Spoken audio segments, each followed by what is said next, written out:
কে হবে লোকসভার নতুন স্পিকার? শাসক বিরোধী দড়ি টানাটানি অব্যাহত। এনডিএ জোটেও স্পিকার নিয়ে মতভেদ রয়েছে।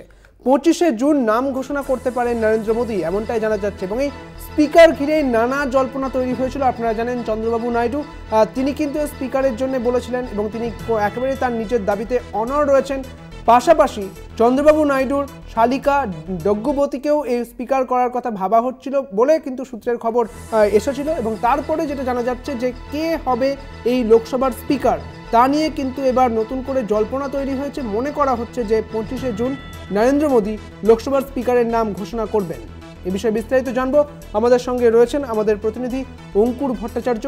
অঙ্কুরদা, এই লোকসভার স্পিকার নিয়ে যে জল্পনা তৈরি হয়েছিল তা একেবারে চন্দ্রবাবু নাইডু তিনি বলেছিলেন যে এই লোকসভার স্পিকার তাদের দিতে হবে এবং তা নিয়েও যদি মুখ খোলেনি বিজেপি। কিন্তু এক্ষেত্রে নরেন্দ্র মোদী মনে করা হচ্ছে যে 25শে জুন নরেন্দ্র মোদী এই স্পিকারের নাম ঘোষণা করবেন। কি জানতে পারছো?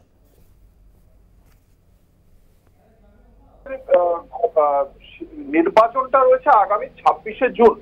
স্বাধীনতার পরবর্তী সময় থেকে আজ পর্যন্ত স্পিকার নির্বাচনের পথে হাঁটতে হয়নি কখনো। এই স্পিকার বরাবরই আলোচনার মাধ্যমে স্থির হয়েছে। অনেক সময় যেটা আগে একটা প্রথা ছিল, বিরোধীদের মধ্য থেকে কোনো স্পিকারকে নিয়ে আসা হতো, কিন্তু সেক্ষেত্রে পরবর্তীকালে আমরা দেখেছি শাসক দল তাদের তরফ থেকে স্পিকারকে নির্বাচিত করে বা শাসক জোট থেকে কেউ স্পিকার হন এবং বিরোধীদের মধ্য থেকে ডেপুটি স্পিকার নিয়ে আসা হয়। যদিও 2019-এর সময় বা 2014 সময় ডেপুটি স্পিকারের ক্ষেত্রেও এনডিএ শাসক শিবির তারা বিরোধী জোটের কাউকে আনেনি। এবারের বিষয় ছিল, এবার জেডিইউ এবং টিডিপি এনডিএর অন্যতম দুই শরিক তারা স্পিকার পদটি চেয়েছিল। পরবর্তীকালে জেডিইউ তাদের দাবি থেকে সরে আসে।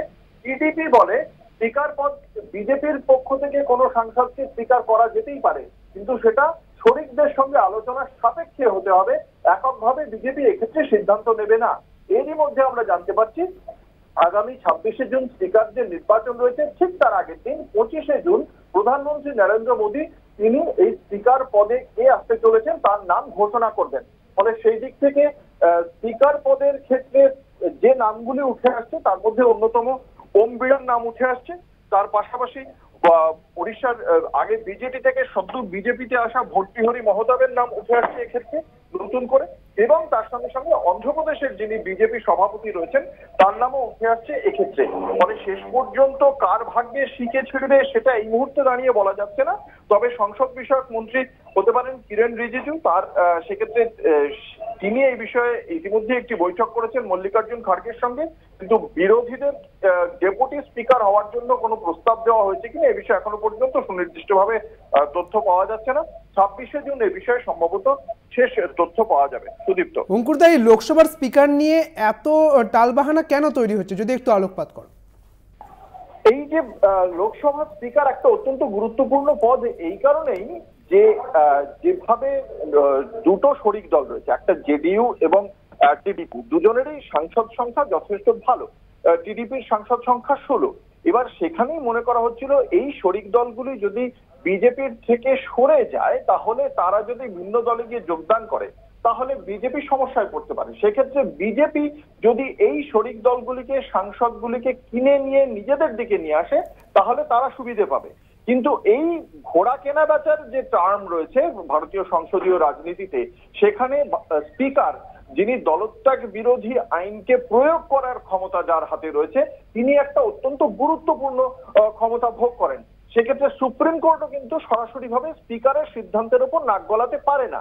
সেই কারণে স্পিকার পদটি অত্যন্ত গুরুত্বপূর্ণ এই শরিক দলগুলির কাছে, যাতে তারা এই ক্ষেত্রে যদি তাদের দলের থেকে কোনো সাংসদকে কিনতে চায় শাসক জোটের বিজেপি, সেক্ষেত্রে তারা সেখানে তাদের স্পিকারকে দিয়ে কোনো পদক্ষেপ করাতে পারবে এবং সেই ভয়েই বিজেপি এই পথে নাও হাঁটতে পারে।